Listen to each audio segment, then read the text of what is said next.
Hello, everyone.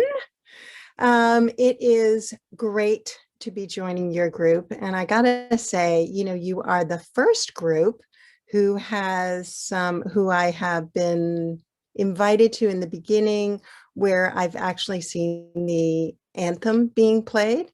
And wow, that really makes you feel good about being Canadian. And more need to do that. So that's really, really good. I love that. I love it.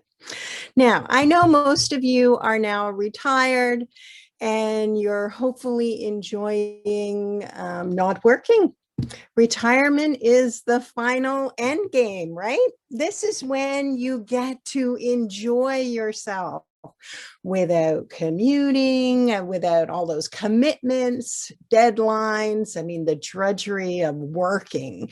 Most of the time when I present across Canada and, prior to COVID, I used to talk about how to retire debt-free and wealthy. And I used to do a lot of presentations at universities and colleges, how to retire wealthier than your parents. But you're already retired. So today we're going to talk about a few things that are really more specific to you. And the first thing we're going to look at is how some successful retirees have essentially how they protected their portfolios. What have they done to protect themselves in volatile markets? So I want to show you what products are available with your everyday bank, rather than just mutual funds, ETFs, and GICs, the typical. Some of you may still have debt or a small mortgage. So I'm also going to show you how you can actually pay it off faster. And perhaps even some of you may say, oh my God, why am I in a mortgage? I should get out of that. So I'm going to show you why you want to consider other products than a standard mortgage format.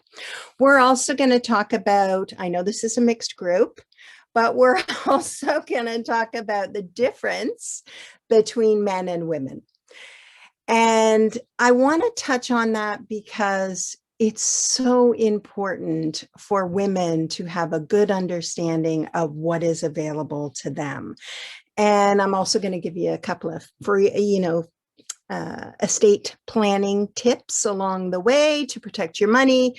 And then at the end, I'm going to actually show you a real life scenario of how someone has created their own legacy for their grandchildren.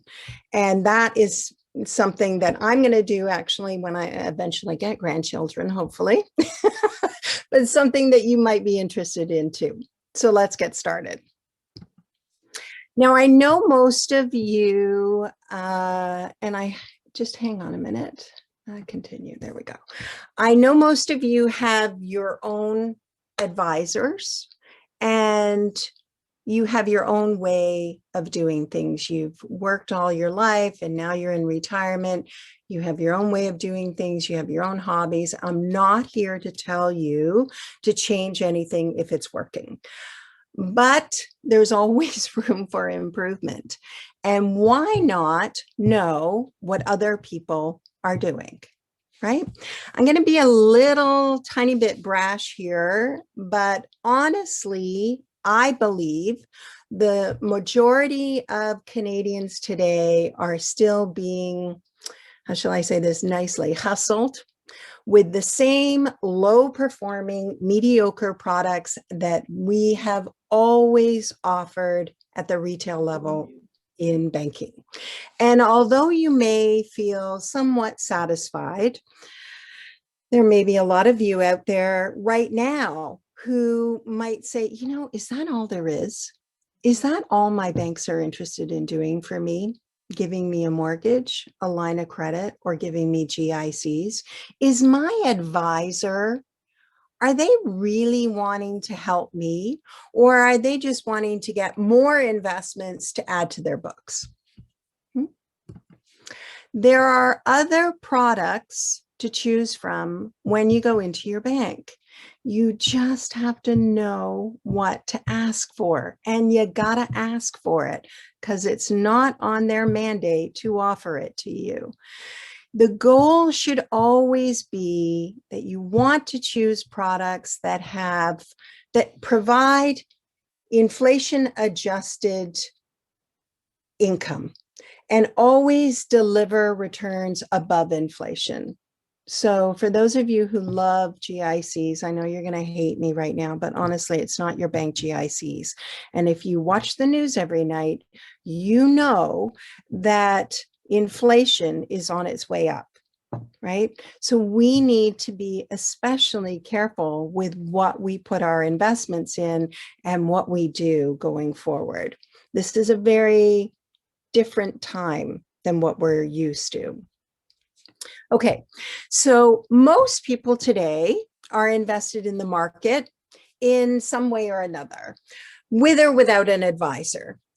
It's still surprising me that there's a lot of people that don't have an advisor, and most experienced investors understand the risk and return trade-off of the market and are more comfortable actually with market volatility. These investors, which are usually men, are constantly looking for opportunities to profit over long time horizons, which is absolutely fabulous. That's what you should be doing. But it's true that you have to accept a higher degree of risk to have a higher return, most definitely, but not all investors can afford future losses, especially when you're in retirement. Our ability to bear risk has a tendency to decrease as we age. So those investors who believe that they have a higher tolerance for market risk, they suddenly change their minds when the market turns against them. So we see this all the time when the market takes when it pivots. And this example here, if you've got 10,000 invested in the market, it's very easy for whatever you've chosen, your mutual funds or whatever, for it to drop by 40 or 50%. And we saw that happen within days of COVID breaking out. So 10,000 losing 50% drops to 5,000. The problem is that now you need it to go up 100% for you to just break even, right? That doesn't happen quickly. That's the problem. If you are not knowledgeable, I shouldn't say that. If you're not a knowledgeable investor, and you are relying solely on the decisions of your advisor. I mean, it goes without saying here that you have to have communicated your risk tolerance to your banker, and you have to make sure that you're invested correctly. Often clients will fill out these generic risk questionnaires with their advisors the way they would like to behave when faced with risk, while how they actually would behave is completely different. And we see this a lot with women. To give you an example, if you are moderately risk averse, you wouldn't want to have anything in your portfolio that has precious metals. So gold, copper, silver, because they are highly volatile. So that's just an example. And I'm actually going to stop here, and I want to just talk to you about an estate planning tip. For those of you that have RIFs and have to take out funds, maybe you've had to take out funds recently during market conditions that are unfavorable because of COVID. Maybe your advisor is saying, okay, well, it's the end of the year, you need to take your minimum withdrawal.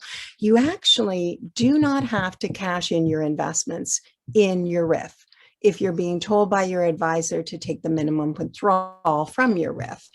You can actually do an in-kind withdrawal instead of selling the securities at an unrecoverable loss and actually withdrawing the cash.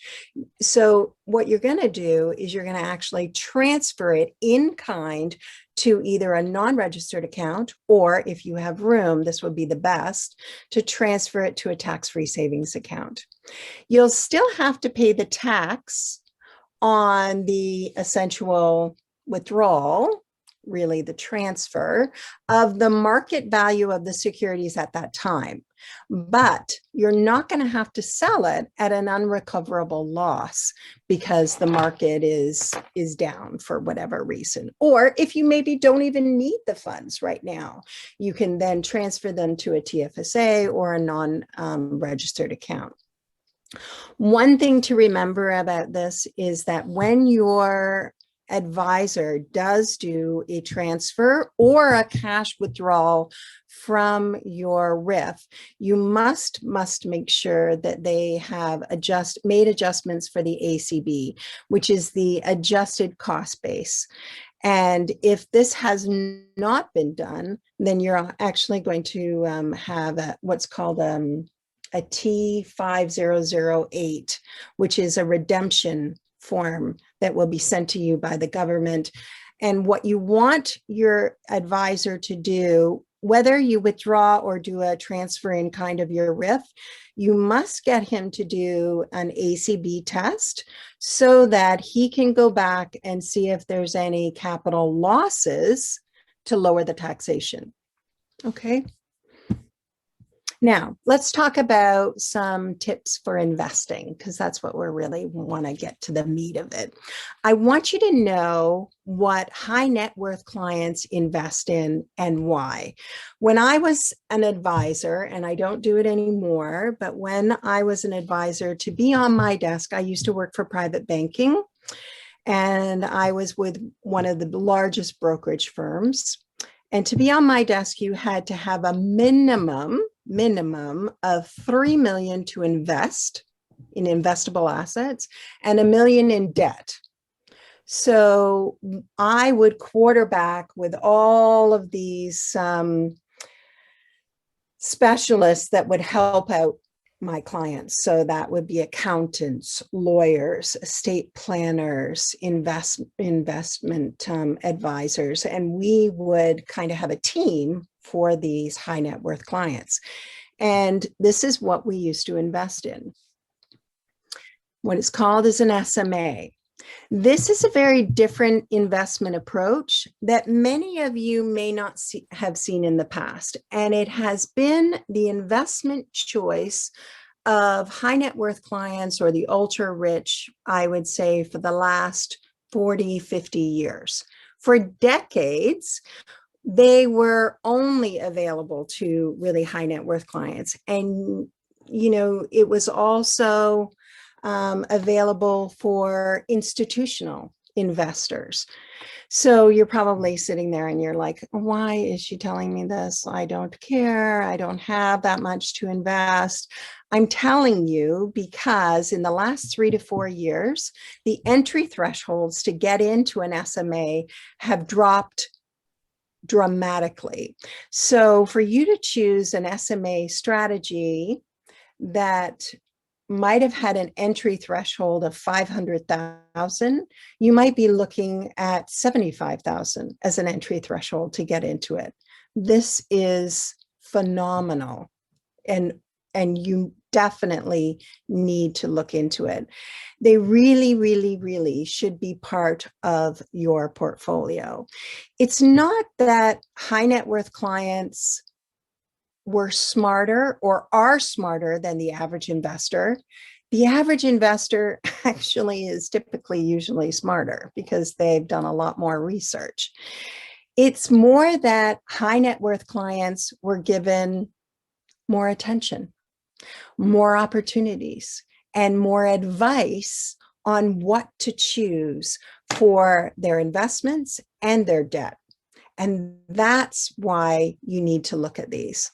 So what are they?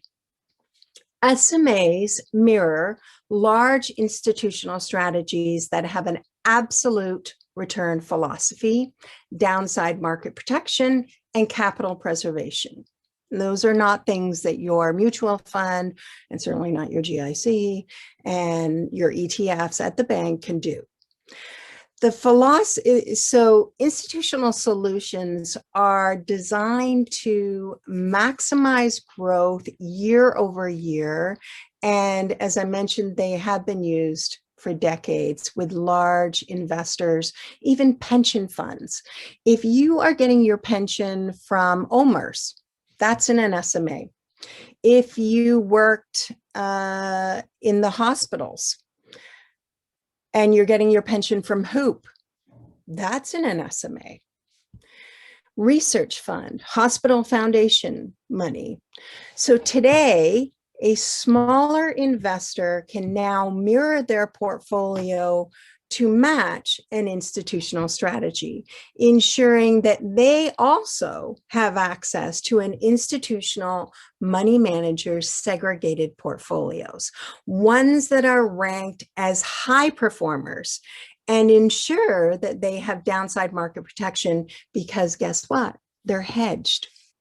You don't have products in the retail environment that are hedged. You should want more security in your investment portfolio, ones that provide compounded returns and market protection. Most people think, as I mentioned before, most people think that they can handle the ups and downs of the market. ETFs and mutual funds, although they are good, they are very vulnerable to the market. And stats show that we all tend to hold on to losing positions far too long. And it's not just the investor, it's also your advisor, hanging on in hopes of avoiding errors and suffering losses. Not good. This is why they say, you know, that saying, the rich get richer. They do, because they use SMAs to protect their capital, and they have all of their portfolios in SMAs. You see, when you're investing, there are two camps to capturing a return. One is upside capture, which is what we do in the retail environment. Chasing a return, extremely volatile, very bumpy. The other is downside protection, which, being in the business for 27 years, I can tell you that this is the way to build wealth. You see, if your portfolio, like that example a couple of slides back, goes down 50% today, you need it to go up 100% tomorrow for you to break even. And it's not going to happen. I guarantee you, I'll bet my life on it. There's no way it's going to happen that fast. But if you were in an SMA, it's not that they're not sheltered from the market. They definitely are going to go down, but they're not going to go down as deep. So your mutual funds went down 50%. The SMA only went down 30%. Now the market rebounds and it goes up 100%. Right? So you broke even. Awesome. You're happy. But the guy who had the SMA now has already, they only needed 60% to go up because they had dropped 30. So they've already made a 40% return on their investment. That's what you want. So when you talk to your advisor, you know, when you explain to them this, what is their answer? What did they say to you? I mean, they might not deal with high net worth clients, or they might not be with a large dealer. So they may not even know what SMAs are. But what does your advisor say to you? They say, well, you know, you got to put your money, you got to spread it around. You got to have it in more mutual funds, more ETFs. You've got to diversify. And diversification is one of those buzzwords. Yes, you got to diversify, capture some sort of return, spread out the risk. Okay, but the fact is that the majority of investors were diversified when the 2008 financial crisis came out. They were diversified. we're not a siloed economy anymore like we were in the 60s and the 70s. Canada isn't just like hanging on its own here and maybe gets a little bit manipulated by the US. We're not like that anymore. This is not a buy and hold market. So we are completely, totally in bed with every market. Globally, we are not a siloed market anymore. So what happened in 2008? It wasn't one sector that went down. All sectors went down. And I can guarantee you that everybody was diversified when COVID hit. Was it one sector that went down? No, it wasn't. It was all sectors that went down a lot. So I go back to an SMA. The reason why you want one is because often they come with a floor guarantee between 3 and 4%. That's why we chose them for high net worth clients. And they are considered to be what's called a collared investment. Okay. What that means is that the growth on the SMA is typically between 7 and 9%. It isn't that we don't see some SMAs that are a little bit more riskier that have higher potential for double-digit returns. It is more that the majority of SMAs are considered to be collared investments, meaning that they will give you that floor guarantee and cap what they are capturing. Retirees, what I see out there is that retirees are not looking for massive, massive returns, but rather steady returns year over year with a guaranteed base return so that they can rely on it, so that their portfolios don't lose any capital or very little. You want to invest in portfolios that don't eat while you sleep. So they're not eating at your bottom line while you're sleeping. And you don't want anything that's taking on too much risk because you want to ensure that your capital is protected, especially now that you're retired. And you definitely want a product that spins upon itself, that you capture that compounded growth. And the way to do that is to access institutional investments. Okay, so why did I bring all this up? I wanted to tell you about SMAs because there are so many people who really, really don't know what's out there to help them, especially women. And I totally get that this is a mixed group, but I want to address it anyway, and it's great for all our men out there to hear it too. In 2001, there were more than 1.5 million single women in retirement. Today, we're almost at 2.7, if you can believe that. It shocks me. So more Canadian women are tending to live, like women live longer than men. And many divorced or widowed women in retirement are actually simply choosing to stay single in retirement. And this has very unique challenges for women today. Many women receive much less than their male counterparts. Often women have not worked the same amount of years and they haven't made as much as men. And their pension benefits aren't as large as men. They are also, if you compare a man and a woman that are investing, you will see that the woman is much more conservative and she will actually have far more GICs in her portfolio than the man. This is a problem. As women, we need to support one another and become, we definitely, I mean, men and women, we got to become more knowledgeable about our future opportunities. We need to expect more from ourselves, but also from the people that we interact with, especially the people at the bank. When we know more, we make better decisions, we feel more empowered, and we improve our situation. You already know that. No matter what your age, knowledge is power, right? Everyone in retirement has a different circumstance.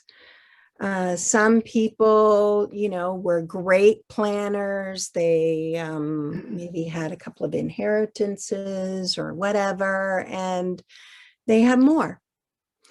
Others had some major hardships and they have less. Everybody has suffered by the time you get into your late 50s, your 60s, or beyond. And the longer you live, unfortunately, the more you have to endure. I mean, it's easy for those people out there who have money to say, oh, if they wanted it bad enough, they would have found a way to make or improve their situation, get more money. I see it happen with clients, with people that I talk to all the time.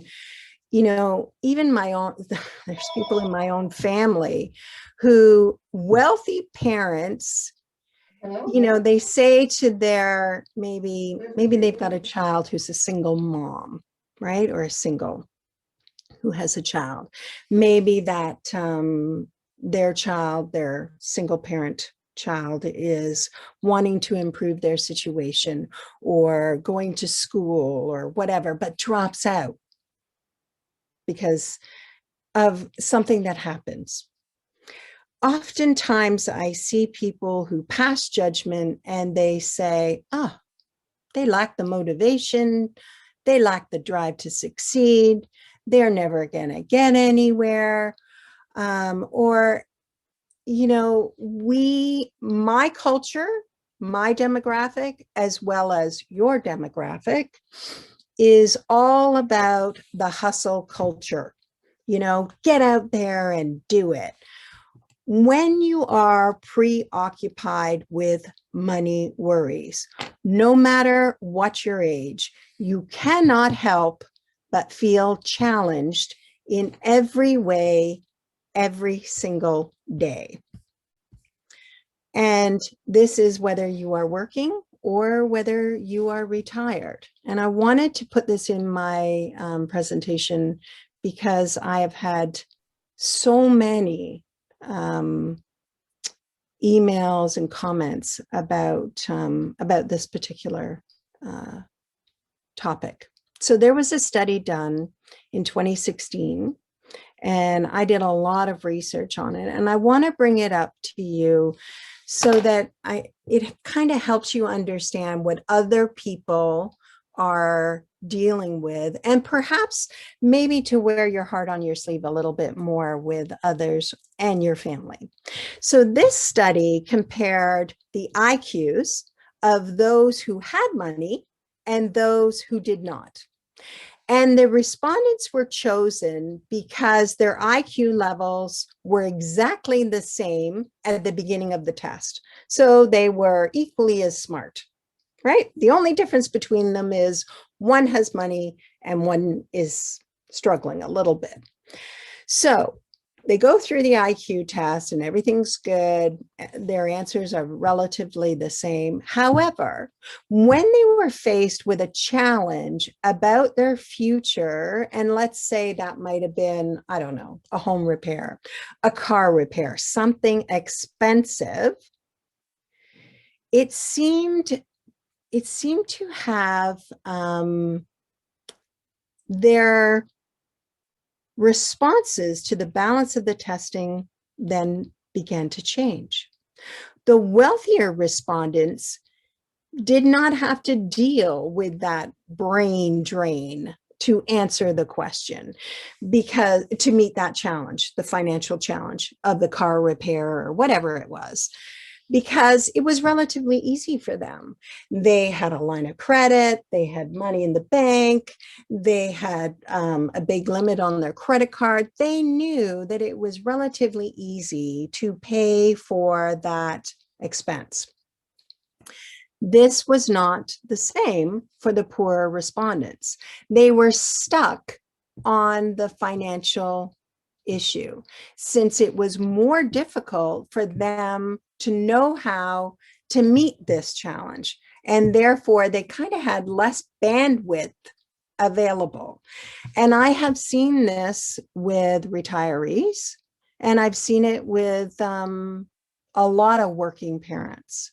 I've seen it with my mom, who is actually, just because of circumstances, my dad died when my mom was 42, and she remarried many times, and she is below the poverty line. So I see it with her as well. You see, being preoccupied by financial concerns makes you less able to do the things that others can do, because they have less worries about their future and the day-to-day monetary commitments of how to meet them.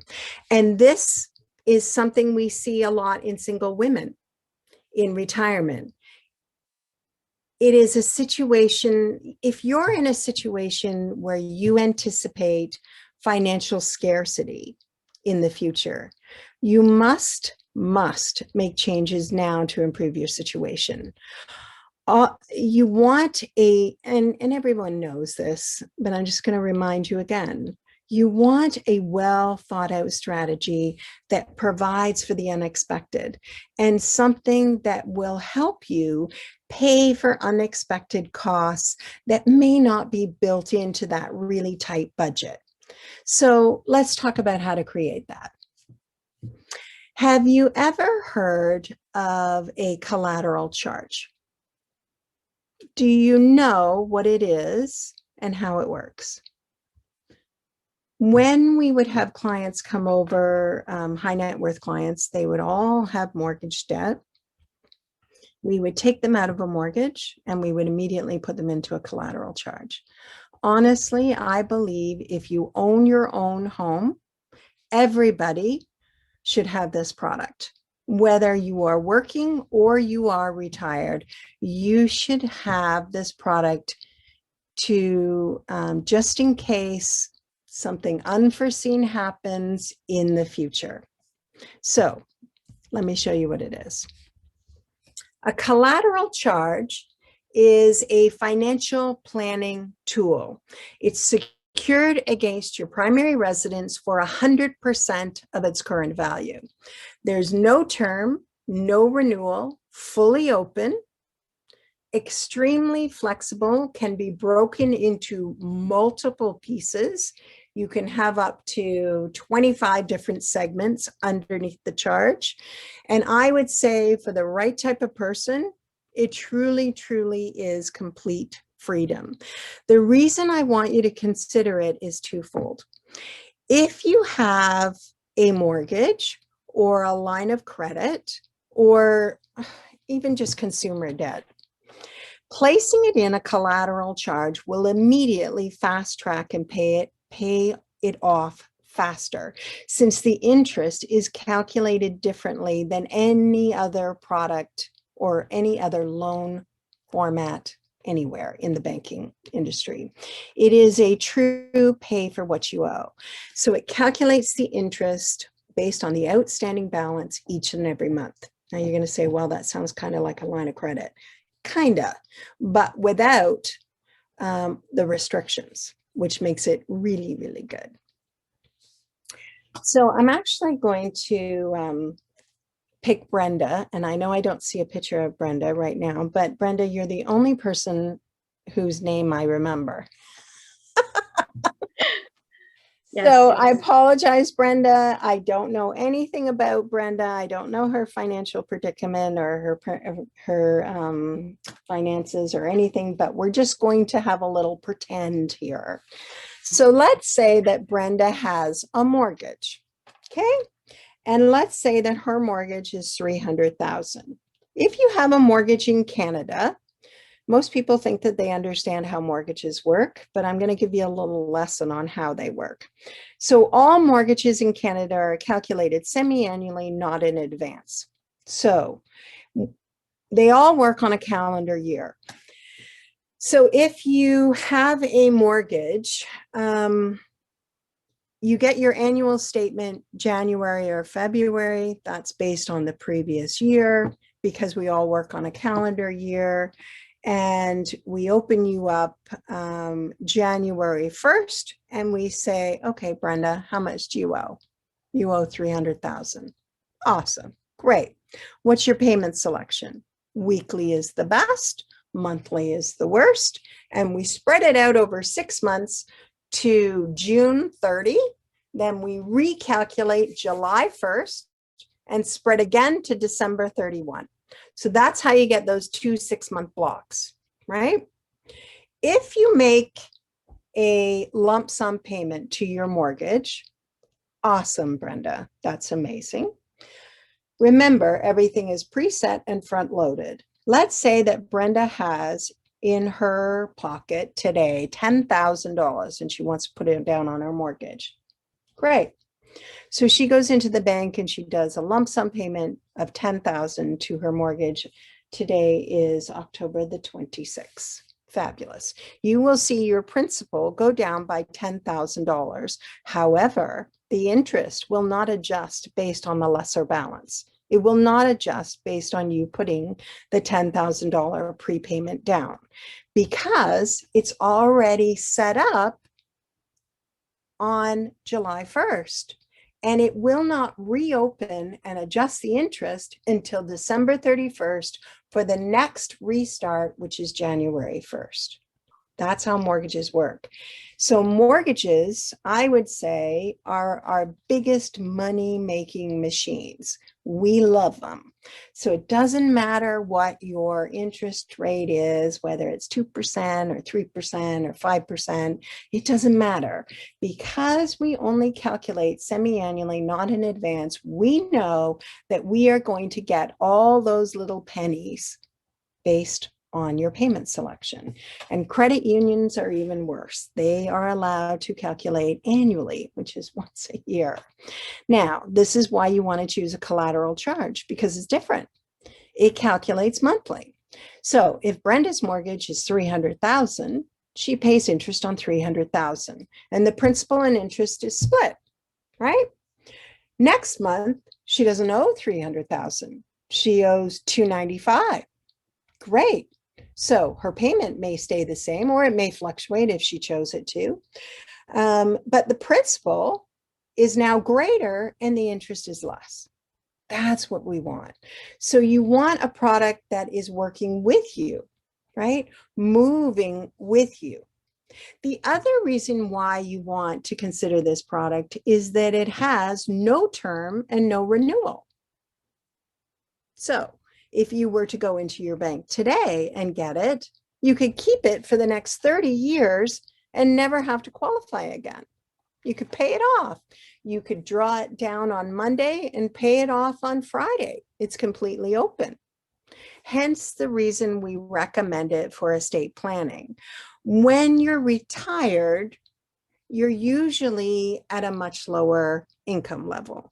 And if you need access to money for an unforeseen event that happens, perhaps you need a reno or whatever, you now have it, right? The alternative could be that you now have to go into the bank, sit down in front of a 22-year-old and say, here's my OAS and here's my CPP and can I borrow? And it may be that you're applying at a time that might be difficult to qualify. And I can tell you, being in the retail environment, that the lending criteria has literally changed on itself year over year since 2008. And now we have what's called qualifying rates. So when somebody gets a mortgage, they literally have to qualify at 5.5%.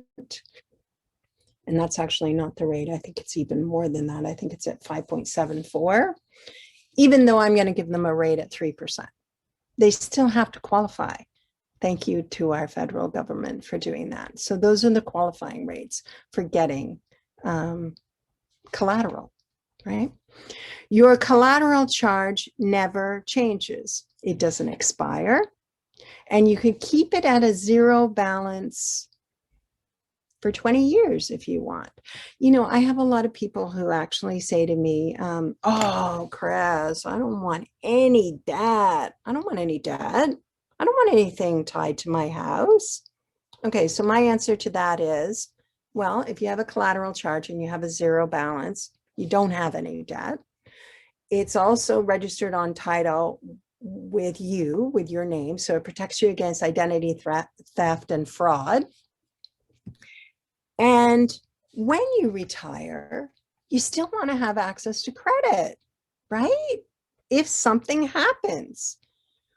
When you're planning for the future, it's always, always a good idea to ensure that you have options, because there's three things that you want to have when you retire: comfort, dignity, and security, right? So you want to set things up properly so that you have that. Okay, so we're totally almost at the end. And because we're talking about getting older, let's talk about creating a legacy. Now, you all know that you need to have, because in retirement, you must have an updated will, and you must have 2 powers of attorney, one for medical direction and one for property assets. But you may also want to have something that you set up for your grandchildren. And I don't have any grandchildren yet, but as soon as I do, this is what I'm going to do, because I've done this for my clients for years and years. So I'm talking about participating life insurance, and many of you may know what participating life insurance is, and you may be dismissing it, but I don't want you to. I just want you to hear me out, because this is different. This is for children. And of course, hey, you can leave your personal mementos, your photographs, your antiques, or if you're like my mom, her 30 Royal Daltons to your grandchildren. But what I'm talking about here is real monetary protection. Something that you can do to fund future purchases, to not just education. I mean, you can do education with an RESP, sure. But I'm talking about funding your grandchild's own retirement. Or maybe, you know, when they're in their 40s or 50s, they want to go in a different direction. They might have suffered a divorce. I mean, you won't know because you'll be dead, but a divorce, or they've had career failure. This gives them the opportunity to pivot and change, all thanks to their grandparents. So participating life insurance for children is different. The premiums are much more affordable. They do provide permanent insurance, so permanent life insurance, but at a child's rate. And the policy typically can be paid up in 3 to 5 years. I say 10 years if you want to stretch it out, or if you want to add more money to it. The policies will offer that insurance protection piece, but it also has an investment piece. So we're talking about whole life here, right? And whole life comes with what's called a CSV, or a cash surrender value. Premiums are always level. This is important because they're guaranteed for life at the time that you get the policy. And the policy you might be getting is for a grandchild who's like 3 or 4. That's a really small premium, you can imagine. The investment piece receives dividends, as well as the life insurance piece. It receives dividends. Most people actually, and you can do a little bit of research yourself, but most people don't realize that insurance companies have some of the highest dividends and have never taken a break on giving their dividends. They have been consistently providing dividends since the 1800s. And I'm going to show you an example with Great West Life. Their dividend score, or their average dividend, has ranged between 5.5 and 675 compounded year over year. That's an amazing investment. That's fantastic. That's a lot better than, I mean, I like RESPs too, but don't get me wrong, this is much more secure. And remember, it's going to compound year over year. So what does a child have a lot of? Time, right? They have a lot of time for it to compound. So let me show you this. So this is an example, and we chose a great life policy. Great Life is actually, just as an aside, they have been buying up a lot of insurance companies. So they bought up Canada Life, they bought up Manulife. They're becoming some big powerhouse here in Canada.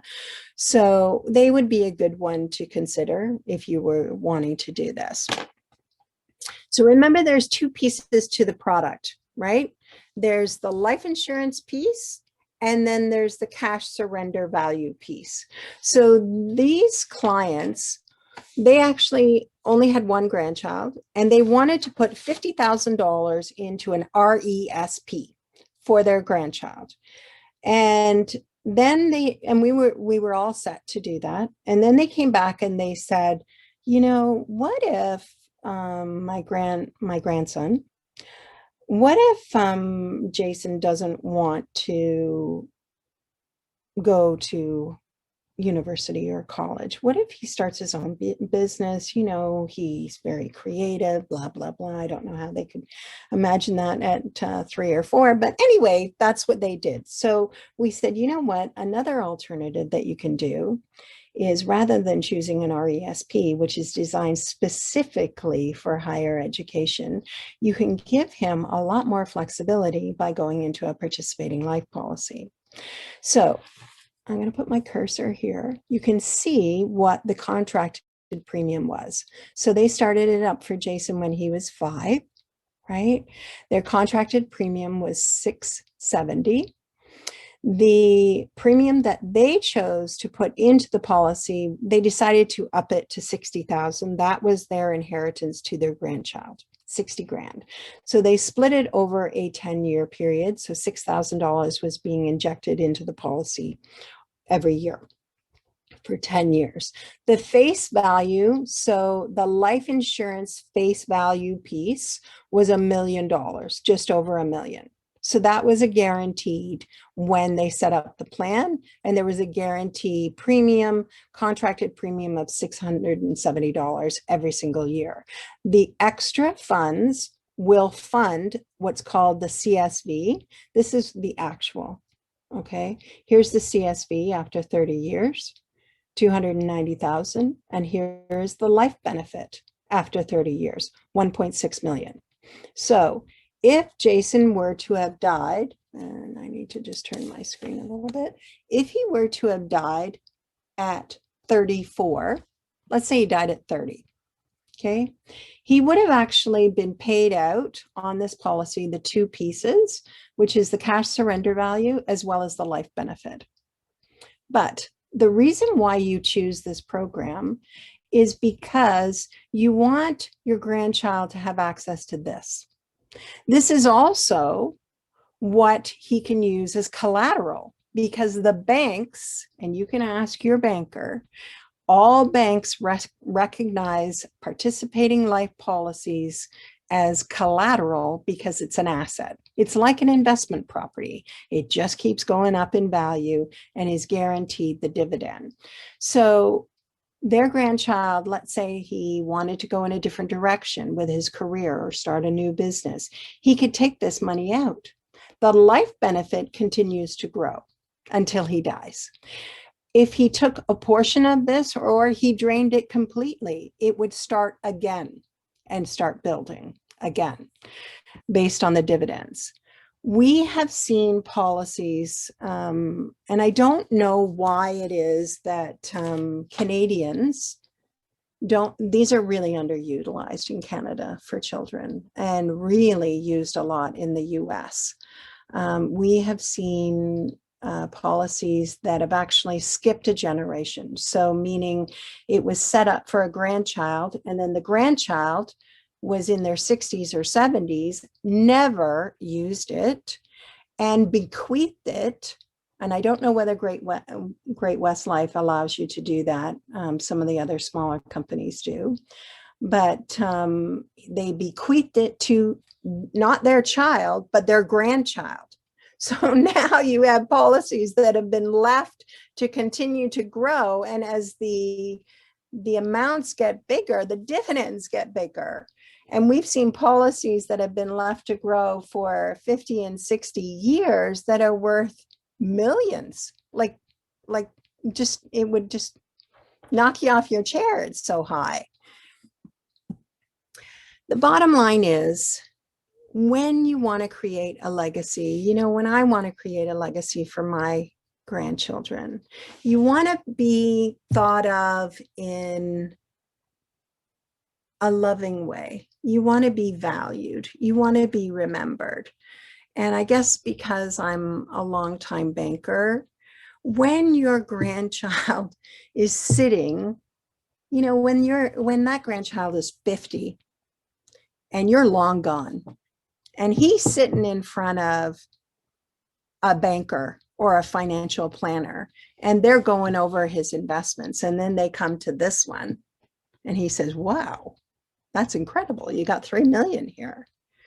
And your grandchild says, yeah, I got that from my grandma. That's what you want. You want that. That's the legacy. Instant recognition. Okay, so we're at the end. Every single person, everybody out there, everybody that you meet at the grocery store, every single person has been compromised in the past. And the older you are, the more you have been privileged to be compromised. But nevertheless, you can, you know, always overcome it. You can adapt, you can change, you can regain control no matter where you are in life today, no matter what your age, no matter what happened in the past. The quality of your life is based on the way you think about it, right? Your choices, your behaviors. Probus is a great way to do this, to learn from each other. As Canadians, we tend to be a little bit more conservative, and we don't tend to share as much with others. I mean, who cares about being proper and conservative? You need to kind of open up to everybody, help each other with anything, with everything. Share your experiences on money, your advice on kids, grandkids. This is supposed to be the best time of your life. Nothing should be holding you back, and you should be doing everything you want to do. So I want you to challenge your banker or your advisor to give you more, show you more, and get what you want out of your investments so you can do the things you want when you're in retirement. Thanks for your time today. Thank you, Christine. Please, if you have questions, just unmute yourself and fire away. We hope we can sort that out naturally in which order that goes. So find the little unmute button and then ask away. Sorry, Brenda, that I had to use you as a guinea pig.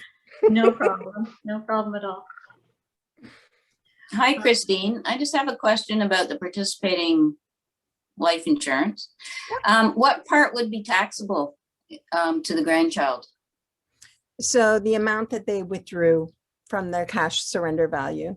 So they would be taxed on the growth of the investment. There is a formula that has to be done when they do the withdrawal, but there is no tax if they were to die.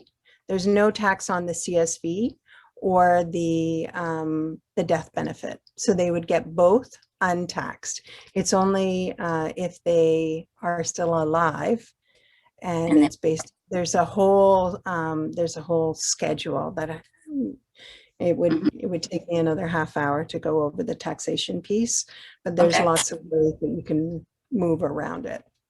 Okay, thank you. Elspeth, you've been raising your hand so beautifully. Yeah, well, it's a golden one. Tax-free savings account investment. The ceiling of investment is at 75,000. Not quite sure. That's a good question. I think it's 35.5 or 36.5. You can just go online and see what it is. Yeah, okay. It grows. Is that tax-free when you pass away and it goes on to your inheritance person? Yes, absolutely. Tax-free. Yeah. As you just said, this cash around your life insurance, whatever you call it, could I take, for instance, every year some money out there and start something for my 9-year grandson? So I'm not sure what you're saying. You want to take money out of, do you have a participating life insurance policy? No, not yet, but I could start one at any given time, right? For yourself? Well, it would be for myself. I'm not quite sure how that goes for my grandchild. So if you got one for yourself, it's based on your age, the premium would be massive and you would not get one for yourself. For my the only reason why I bring this up is because the premiums are so little to do for a grandchild. And most grandparents are saying, oh yeah, get a SIN number for my grandchild and I'll contribute to an RESP. And they put in $1,000 or $1,500 every year to the RESP, and that's fine. You can do that. What I'm saying is, why not give them something different, right? We all know what an RESP is, and they're good. It's just that if they don't use it, then what? Now you got to withdraw it if you're still alive, right? And it's going to be taxed on you, and everything that the government put in, their benefits they have to go back to the government if the child doesn't use it. Yeah, that's what I was informed. That's why I said I help it, but it's not really what down the road may benefit the child, because when you register them, you have no idea what's ahead of them. The reason why I want, and I'm going to just be a little bit personal here, the reason why, and I think RESPs are a great idea for grandchildren. I think RESPs are a great idea for grandchildren for present money, money from people who create a little savings for the child and get that money from the government, the $2,500 or whatever it is, where the government benefit. I think that's great. And it gives the child an opportunity to see it grow, and you can invest it. That's wonderful. But to create a real legacy, having participating life is so much better, because you have this huge span of time that it is going to capture a 6% compounded growth. And if you were planning on bequeathing 30,000, whatever it is, to your grandchild, why wouldn't you do it now while you're living? That's right. You don't have to wait until you're dead. Do it now. Capture the age of that child at that time and put their name on it. Put their name on it. Yeah. Right? And then Now, it's can I go? theirs. And where do I start? Go to my investor? Well, I mean, you can phone up a insurance company, you know. I or- have Great West Life and it's now Life, as you said. and then off you go. Just phone them up. Okay, thank you. We have a couple of questions that came in via the chat. First from the line of Gloria Thompson. What if the children live out of Canada? That's a problem. Yeah, with the border closed, of course. Woo!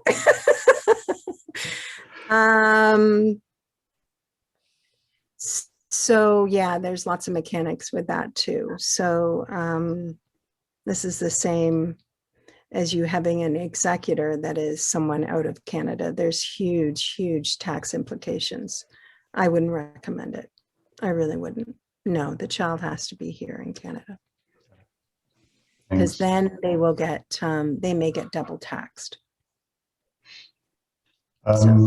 Another question from the line of Kay Schultz. Where are collateral charges available? The bank? Everywhere. Everywhere. Okay. Every single Food bank has it. And I will tell you that they, so I worked at the retail level for many years, and I worked for RBCDS in private banking in Toronto. And, you know, I would have to go into the retail environment often for my clients.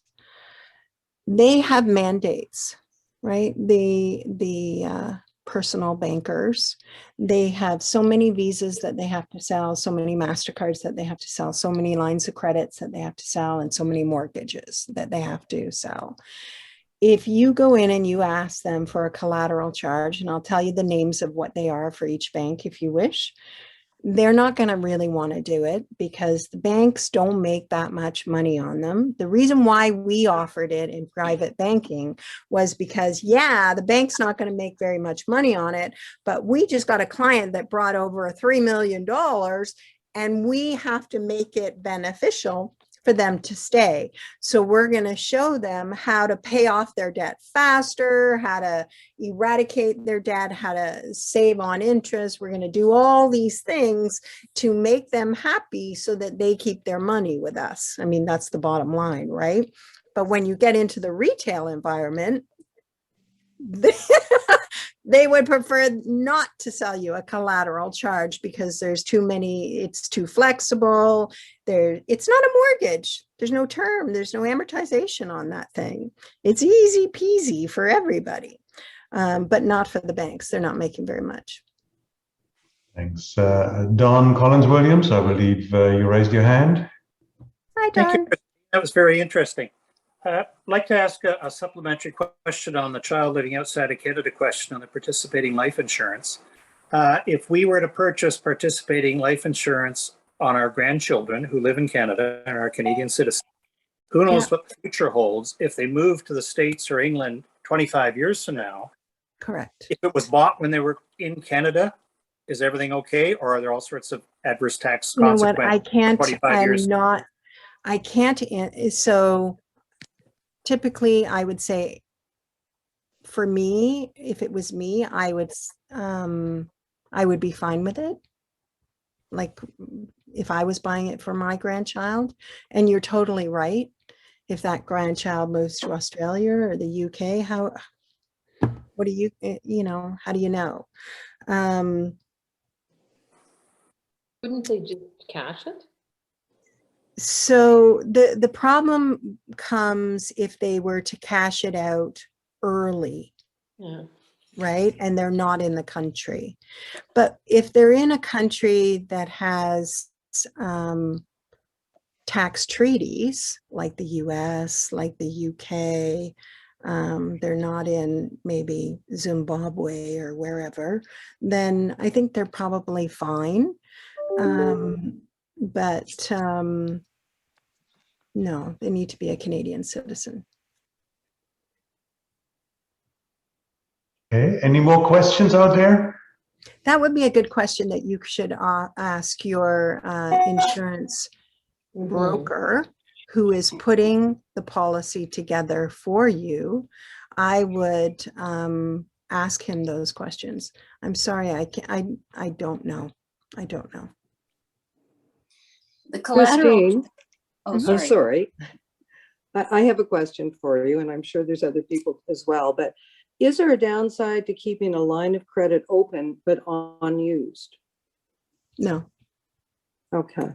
I've heard something about if you pass away and you have a line of credit that is still open, there's some sort of monetary issues. It's counted as a debt or something. So I just actually, it's funny that you would bring up this question because I just had this conversation with my daughter, whose fiance, his fiance's stepmother is a mortgage broker or was a mortgage broker in the past. So, and has said to my daughter, oh, well, if you have all this credit open and available, you're not going to be able to get a mortgage. Not true. That isn't true anymore. It was true years ago. If you had, multiple credit cards, what we would do to mitigate risk is we would max all credit cards, put the max payment on the TDS ratio, which is total debt service ratio. And we would say, can they afford to pay the property tax and food and the mortgage payment? We don't do that anymore. Honestly, the mandates have changed. Last year, well, in 2008, they changed like 4 times. Last year's they changed twice for the lending criteria. So the only thing so what we do is we look at, okay, you have a line of credit of $20,000. We have like a mitigated payment. It's got a 0 balance, but we have a mitigated payment that we will use for qualifying. Is that what you're asking me? Well, actually, it was more if you're looking at all of your assets. So say if you pass away and somebody's looking at all of your assets, that there was something about keeping a line of credit open that was a negative. And it was sort of never clear to me, so I wasn't sure what the effects might be. No. I mean, a collateral charge would go on your primary res. You can also put it on rental properties if you so wish. If you pass away and there's a balance, it's paid out of your estate. And then your primary res is tax-free. It's not a big deal. When you pass away, if you don't have things joint, like if you do pass away, you should actually have one child who you have a joint account with, because immediately you pass away, everything that at the bank will freeze completely. Yeah. Your child will not be able to access your accounts. Nobody will access your accounts. Sorry, I have a dog. Not a problem. And my husband's just come in. So yeah, you should have like with my mom, I have accounts where I have my name on my mom's accounts, because if something were to happen, I would have no ability to make her payments or make her annual or her monthly payments or do anything. Well, I'd do it for my own money because I would have no access to her accounts. Yeah. Everything shuts down and freezes until the will is probated, and you can provide a probated will to the bank. And who knows how long that could take. Thank you very much. I appreciate it. Allow me to ask a question. Brenda, you are our speaker's chair. We still have several questions lined up, but we also extended our allotted time. How should we I'm proceed? sorry, I keep talking. I'm so sorry. Sorry. Well, if you don't mind, unfortunately, I have another commitment. So what I'd like to do now is I'd like to thank you, Christine, for sharing your extensive knowledge with us this afternoon. It's been you. very interesting and will be very helpful for some of us in our planning. And if there are still questions and you don't mind staying to answer them, we can certainly do that. I don't mind. I'm totally fine to stay and answer them. That's what I Oh, do. really? So, Well, thank you for that. I don't push a product or a service. I just, tell you the straight goods. Well, then Right with you, Martin? Will that work? let's get cracking. Maybe we can nail them out Lovely here. meeting you, Christine. Thank you so much. Brenda, thank you. And it was nice to talk to you on the phone and everything before. So thank you for that. Oh, thank you. Take care now. Okay, there is bye, a- Brenda. Bye. A follow-up question from the line of Gloria Thompson, again about international stuff. If kids have Canadian citizenships but don't live in Canada, is there an agreement, for example, participating life insurance as Great West Life is US and UK and Canada? Yes. There Yes. is. Okay. Yes. That was the sweetest and shortest answer. Yes. In the UK and the US. But if they become an American citizen, or if they have a dual citizenship with the US, with the UK, I'm actually English. I was born in the UK. And so I'm very familiar with taxation because I have stuff over in the UK, and with my children, I got them dual citizenship as well. But with the US, it's different. The US, it's all about the US, right? So you would be taxed. Everything will be taxed. Whereas here in Canada and the UK, they actually, for any of you who are English, I don't know whether you knew this, but you can actually have a primary res in the UK tax-free, and you can have a primary res in Canada tax-free. You can't do that in any other country worldwide. It is only the UK and Canada. So I can, because I was born in the UK, I can own a home as my primary residence in the UK. If I die, I don't pay tax on it. I can also own a home here in Canada as my primary res and not pay taxes on it. Now, if I was US, Two places. then everything is taxed. Everything. Okay, I'm going to have a word with my parents then. That's true. Yeah, I've double checked it multiple times. No, they I got even me in had the an wrong estate country. planner in the They're in the wrong UK. country, right, buddy? Attorney. That is true. All right. Other question from Louise came. Where do I get a strategic managed account? An SMA? Yeah.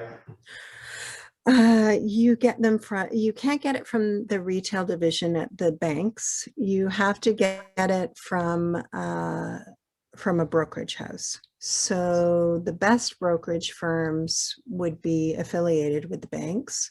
So that would be BMO Nesbitt Burns.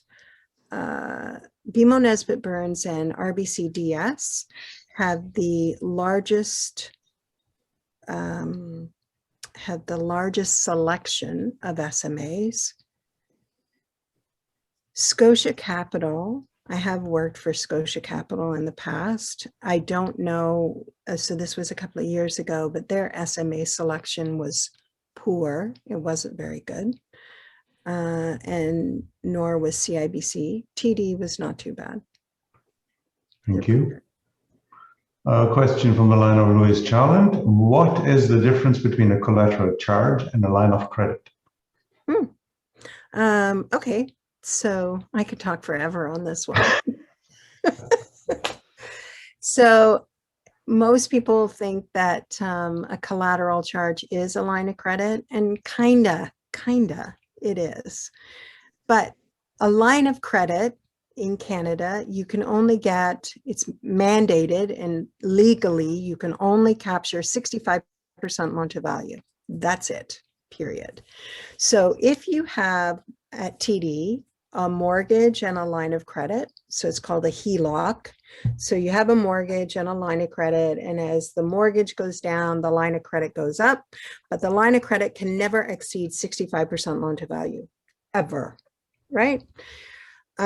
With the collateral charge, it sets up as 100%. It's almost like an umbrella. So the collateral charge underneath it, you can now split it into pieces, which you can't do with a collateral charge.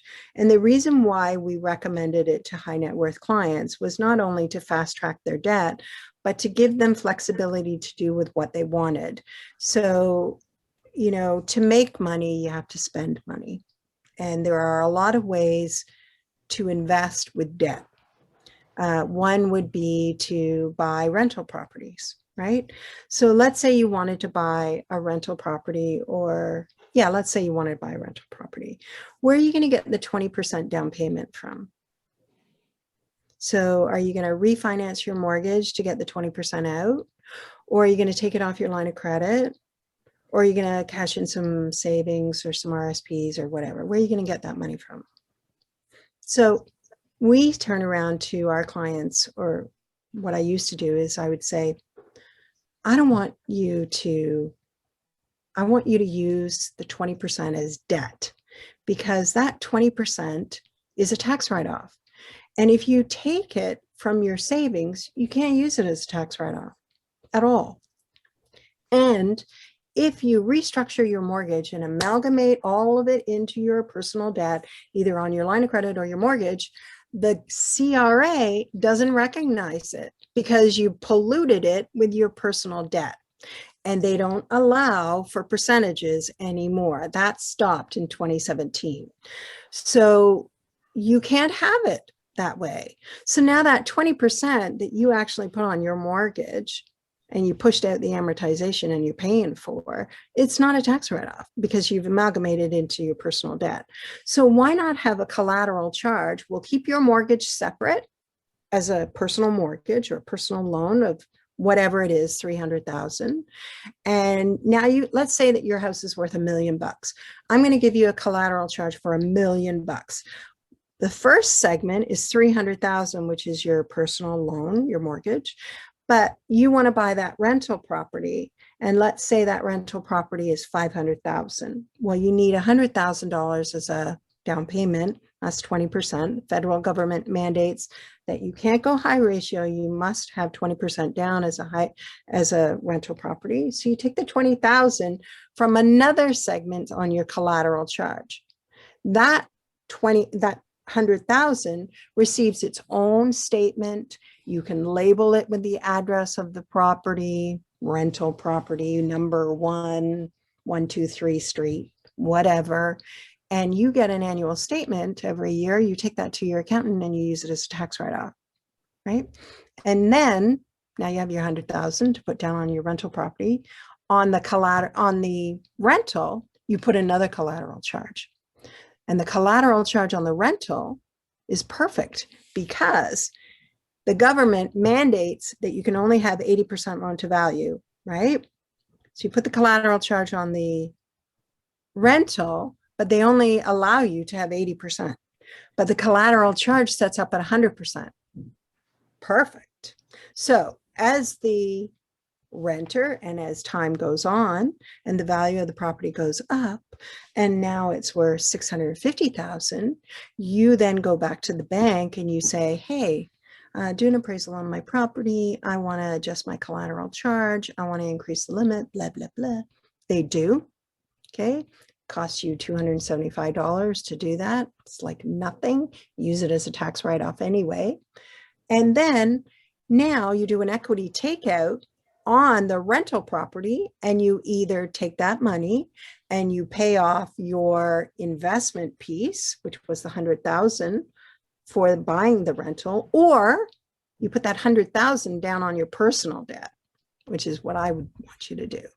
Put it down on your personal debt. and use it all as a tax write-off, because the collateral charge is designed to have your money in different buckets so that you can use them in a more tax efficient manner. Is that too long? Second to last question. Countdown has begun. Are collateral and mortgage rates identical? No. No. Well, So a sure. collateral charge would be less. I bet you didn't expect that. They're usually around $275. All right. And the ultimate question, is there specific criteria to qualify for a collateral charge, such as age, income level? Yeah, you have to be able to qualify. Yeah. I Okay. mean, if you only make $30,000 a year and you're asking for $1 million collateral charge, you know you're not going to get it, right? Fair enough. Right. If you can afford it, then you can get it, right? So for the right type of client, it's freedom. Wow. Right? You have to be able to afford everything. I mean, you can't have a MasterCard if you don't have good credit and you don't have a job, right? So you have to be able to afford it, sure. But that goes without saying. Wonderful, Christine. In the absence of our glorious Brenda, I need to close it up. Thank you so much. This was the longest we've ever done, the most questions we've ever raised. So this has been fantastic. I hope everybody took copious notes and is going to bombard their bankers and brokers and make all those important You changes. you can always email me if you have a question at info@askthemoneylady.ca. And I also have a radio show. And I think it's up in your area on Max FM or something up there. I have over 250 radio stations that play my show, and lots of tips on there too. Awesome. Thank you so much, Christine. All right. What a wonderful hour and a half. Okay. Thank you. Thank you. Okay. Bye, everyone.